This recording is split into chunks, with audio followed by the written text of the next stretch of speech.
Hello YouTube, I've got my Equinox Prime on that I just finished leveling because, as you probably are aware, any kind of spin the wind strategy lets you level Equinox extremely fast, but no, not that, no, this, randomize, yes, randomize, haha, weekly randomizer, we're in for it. Oh, this is going to be an interesting setup, but I will say this much, I remember the event today. It's going to be an energy reduction mobile defense versus the infested. And I think Daikyu is now actually one of the best sentinels to bring into energy reduction sorties because of energy generator. Energy generator being the new preset that Daikyu got fairly recently, where you get to gain extra energy orbs just by having Daikyu sitting around and being, vaguely helpful. Now the big problem with energy generators is that the Death Cube has to actually assist in kills, which means that you have to gulp, equip assault mode, and have your sentinel actually shoot things. So regardless of the rest of the build, obviously it's got some of the generic stuff on it. Animal Instinct, Meta Ray, Vacuum, all that baloney. Let's see what we came up with for a sentinel weapon. The Volclock. The sniper rifle that shoots once every 6 seconds. Great! I don't even know what these mods are on here. So, one of the things that I have discovered that you can do with weapons, sentinel weapons, that is kind of interesting, is that you can stack set mods on them, actually. So that's what I'm going to do real quick with my extra mod capacity that I happen to have sitting around in this Volclock. Let's go ahead and... where's the bonus fire rate? The Vigilante fire rate, I forget. There it is, Vigilante Fervor. Go ahead and put that on there, and I guess I'm going to make a Vital Sense with 1 point in it for the sake of this particular Sentinel weapon. Not that it really matters. It's real. I always am just filling these with junk mods I don't have around. The important thing for me on Sentinel weapons is just that, regardless of what the build is, what I'm doing with it, I want to make sure that the weapon has Hush, so that I'm not alerting enemies with it. Anyways, we have a somewhat less terrible Volclock than usual. I don't use this Sentinel weapon ever. I like the ones that apply status effects a lot more. But anyways, so this thing's going to occasionally shoot things, and hopefully Death Cube will occasionally drop energy orbs. Now the thing that's got me a little more worried is the fact that energy reduction sorties sometimes make it so that you can't necessarily use all of your Warframe's abilities, because it puts your energy capacity to 1/4 of what it normally would be, which in this case is 225, so core of 225 would be about 50, what would it be, 50, won't be 55, it'd be 56, something like that, max energy? No, if it was 250, if it's 225. No, that's 56 is right, it should be 56.25 or something like that, max energy, which means that since this costs 52.5 energy to cast, the Warding Halo is going to use our entire energy pool, rather than, just some of it. So we'll see how that goes. The big thing I want to explain with my Nezha build is that this is a pretty spammy build, so I'm definitely going to need to make sure that I have Xeneric unlocked, which I do. And the big thing that this build does is it's got, the goal is to put as large of a Warding Halo onto my allies as possible, which Warding Halo scales with both your both your power strength and your armor. So I've got Transient Fortitude increasing my power strength by a reasonable amount, and I've got health conversion here, which is going to grant me massive quantities of armor every time I pick up a health orb. And since Chakram deal causes enemies that it hits to be lit on fire and then to drop extra health orbs, we're going to go ahead and use the Reaping Chakram augment to make there be a lot of health orbs dropping, and then we gain a massive amount of shielding there. Streamline, Stretch, Prime Continuity, some Cutting Drift to stack with the Stretch so that we have a wide radius spears, because you typically want to spear enemies before you throw the Chakram at them. In this particular instance, it's going to be irrelevant because, well, we don't have the energy capacity to cast spears, which is Streamline. And then, of course, just Vitality as a defensive mod. Nezha is something like a 50/125. His health is way greater than his shield, so of course Vitality there. And then Corrosive Projection. So what we're going to do instead of Divine Spears here is we're going to be spamming Firewalker, essentially, just throwing that down, using that to light the infested on fire as they get close. And as for the weapons that we're running here, this is going to be really questionable, isn't this? The Daikyu is going to certainly terrible. Certainly, this weapon is terrible against the infested. We're looking at a bow with almost a half-second draw time, I guess, not quite a full half second, about a third of a second, and it also doesn't let you spam fire it while half drawn, and there's not going to be any other mechanics to help this sucker out against some infested. The Daikyu is an interesting weapon. I find that the critical stats of the Daikyu are kind of... What the heck is this lol build? Oh, 10 seconds to draw the bow. Got it. I find that the critical stats of the Daikyu are kind of questionable, and that the bow really needs to have some extra love and care before it's really amazing. Obviously, the status chance on the weapon is pretty high, and the Daikyu benefits from having the highest base damage on a full charge shot of any bow in the game, but that's at the cost of having to spend forever charging the weapon back. And as for the actual damage output, because the critical stats on it aren't that great, the base damage is comparatively irrelevant. The base damage plus the crit stats put this bow at being roughly the same power level as some of your other bows out there that crit harder but have less raw damage output, so you end up with a bow that just can't be fired on charge and can't be fired on charge and takes longer to charge, and it's just not that high of raw damage output. Now, I feel like this is a great candidate for a Riven mod, because the Daikyu has very obvious weaknesses to it, right? And a Riven mod could help you paste over those weaknesses. For instance, something like bonus critical chance and bonus fire rate to give you increased charge speed would be absolutely fantastic for covering up the main weaknesses that this weapon has. So slapping that into the last splat here instead of this thermite rounds I have sitting around, I think just for the sake of pretending like the 100% status matters, I don't even know. That'd be a great way to fix the weapon. I think we're going to be relying pretty heavily on the Vaykor Marelok here, so I'm going to go ahead and show that off. This weapon does have a Riven mod, admittedly not that incredibly useful of one, but, it's a Riven mod, and it's a bonus damage Riven mod with a minus that's irrelevant on this weapon with the minus projectile speed. So this is a really good mod overall. A big thing that I want to point out about the Marelok is that the thing has even crappier critical stats than the Daikyu. As you can see, this has half the critical power that the Daikyu has, where the Daikyu is sitting at 20% 2 times. This is sitting at 20% 1.5 times, so that's half the critical bonus damage overall as you average through shots. So don't build a Vaykor Marelok for crit, is all I'm getting at. You'll see crits show up on it reasonably frequently, but don't build it for crit. Build it for status. And with 3 dual stat mods, we're at 100% status, so we're going with those. Multi-shot mods, a little bit bonus fire rate, always nice. More damage, and then I've got that Riven for damage and elemental, and a primed heated charge here to actually amp up the raw damage output as much as possible. Since I have a DPS Riven there, heated charge is giving us a little more value than Augur Pact would be. As you can see, we're getting maybe 1,000 to 2,000 more damage out the Augur Pact, but it's nothing like the 4,000 more heat damage or the 3,000 heat damage that gets lost in the exchange. So this is going to be what I'm going to be farming down a lot of the infested with. We'll see how that works, and if that's not able to do enough, then I guess I'll work with the Arca Titron. The Arca Titron being one of the only weapons of the game where Seismic Wave does anything whatsoever, since this weapon essentially has that slam capacitor passive going on that causes it to gain charges towards the next slam attack on kill, and then that slam attack releases those charges to deal bonus base damage, essentially, something like that.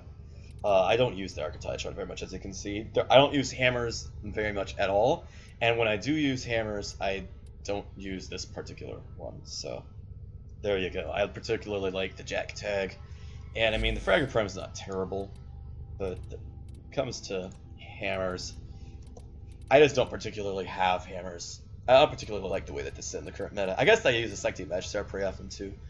I use the Jack Tag for the exploiting enemies, essentially the combustion beam and passive that's on one of the augments for it. And then I use the Sanctity Magister for the Sanctity Magister's effect, where it helps you resist incoming statuses. And that's all I really touch when it comes to hammers. They just don't have very good damage profiles, being mostly impact, and they also are slow weapons, which means that they are going to be dealing high quantities of damage, but also having low overall DPS, unless you're using something like Vaykor to heavily increase the attack speed. Anyways, let's go ahead and head into this. I don't know if my Nezha is going to be particularly good in this mission. We will have to see. I don't think that the low power efficiency that I'd like to play on my Nezha builds is going to be very good at fighting the energy reduction, and in particular, I'm worried about the Volk lock on what's his bucket? Death Cube, meaning that Death Cube isn't going to be able to drop enough energy for me to keep doing what I want to be doing. Alright, biological attack. Be ready. They increased the recoil on that thing. I feel like this Marelok is kicking a little harder than I'm used to. As you can see here, though, we do have a pretty reasonable amount of damage. It's about 15k raw damage on those headshots. Let's not fight the Juggernaut and say we did. And it should go away or amp up the fight I want to see if I can this will only get more difficult. Spawn in a Get to a terminal and prepare for health orbs before I do too much here. Oh, crud. Oh, nice. Nice animation there. Yeah, I do really want to see if I can spawn in a couple health orbs before I do anything too crazy. Just waiting. I'm just kiting these suckers and waiting for the Juggernaut to go away. Because the Juggernaut is going to be very difficult to kill with this loadout, since we don't have any high crit weapons to burst through his weak point, other than maybe the Daikyu if we're lucky. There we go. So a big thing I want to do is I want to throw one of those out. I was hoping I could take a bit of damage, get some stacks, and then cast that sucker while it has a large amount. There we go, full stacks on the full stacks on that. That's 8,000 shield is what I'm used to. And if I fall off the map right here, it would so help me. After going to that much work. Okay, we're good. Let's go ahead and get one of those going.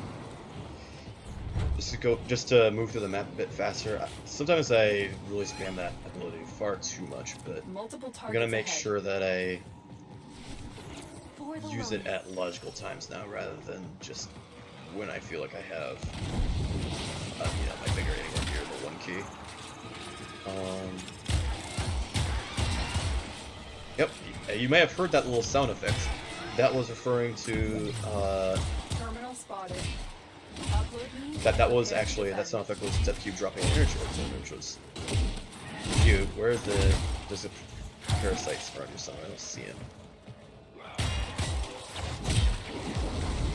I don't like the parasite. I'm spending my energy before I lose all of it.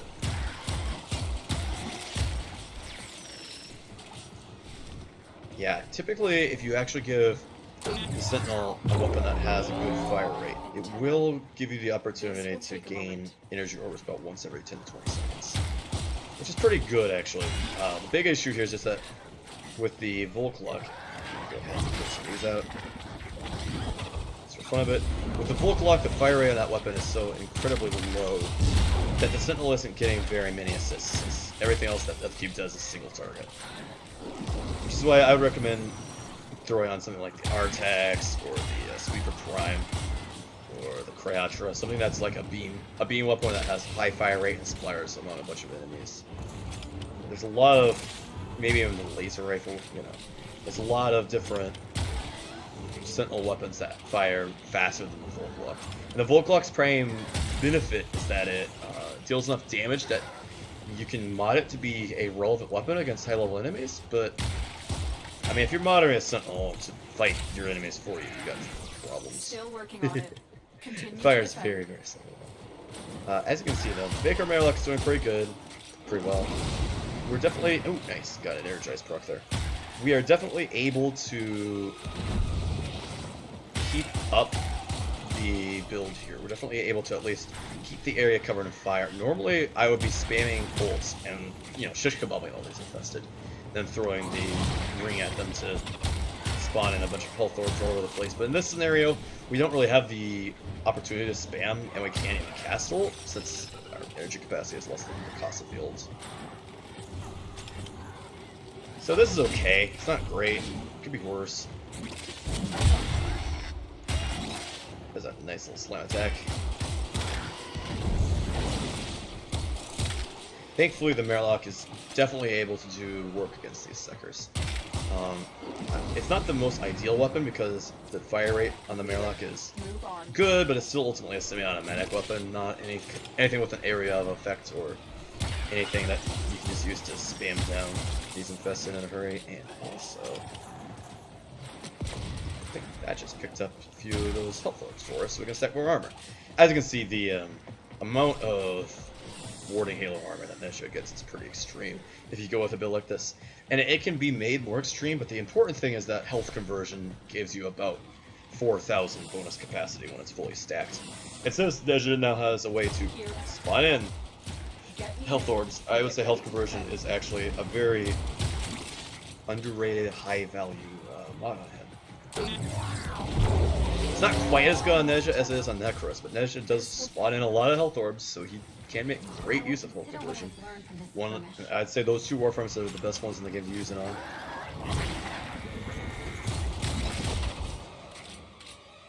Hey, it's the large corpus exploding barrel. I love the large corpus exploding barrel. Also, there's some command in this console here. I'm kind of just wasting time at that point. But, you know. That console, I believe, causes a shipping crate to run across the room. I'm not sure what the point of the shipping crate is, other than that I think that console is part of the little secret here that lets you come back up to that room, but I'm honestly not sure. This room is kind of odd, is what I'm getting at. This room has some kind of secrets to it that I'm not entirely sure I understand how to use or to tell to you. But luckily, the only thing you'll ever find in those back rooms is going to be the odd Syndicate medallion.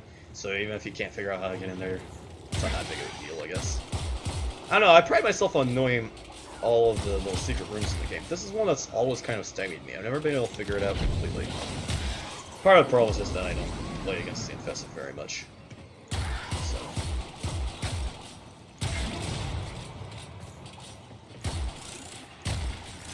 Yeah, as you can see here, I don't think that there's been a shot that the Marelok has hit that hasn't killed the unit. This pistol just deals a lot of damage.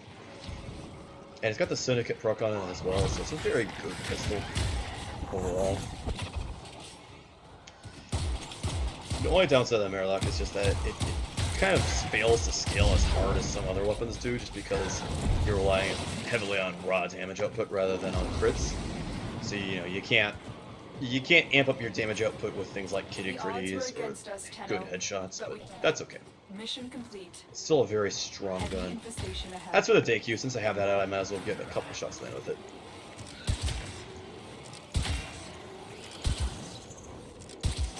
This is what the streaming is like, and as you can see here, I can spam click and nothing happens. You can see that getting half charged repeatedly. You have to actually fully charge the Daikyu to get a shot to come out of it.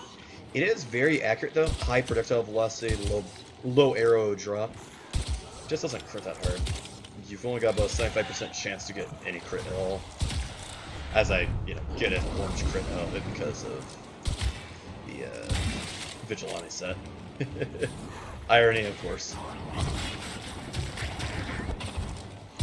That is Reaping Shotgun coming into play, where it's doubling the damage for every enemy it hits. That's why that ability deals so much damage, especially to unarmored targets like an Infested. Although it does also apply a damage multiplier to units hit, so makes it quite useful against armored targets as well. And there we go, that's the build.